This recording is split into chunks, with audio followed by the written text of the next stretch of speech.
Merhaba arkadaşlar. Bugün sizlerle renkleme yapacağız ama bu renklemeleri çıkartmam.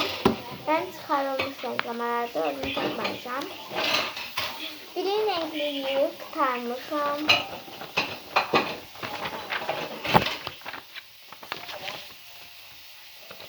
Birin ise renkliyim. Kurbağalar çok kaşınca alındı. Bence renkleri böyle canlı kimi sanki çıkartmışım. Telefona baka edeceğim. Öndeki video çekeceğim. Biraz etmişim. Devam edirəm. Gələ. Ben renkliyim. O arada telefonu kısım.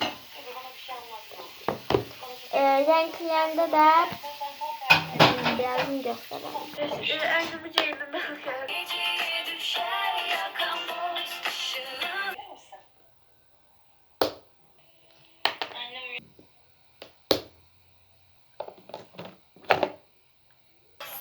Ama maalesef tabii yatağında buldum. Umay günaydın. Günaydın. Umay'cığım.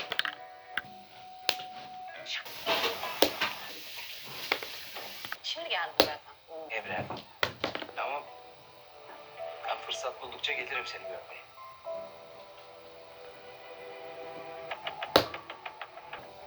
Tekstik çok önemli.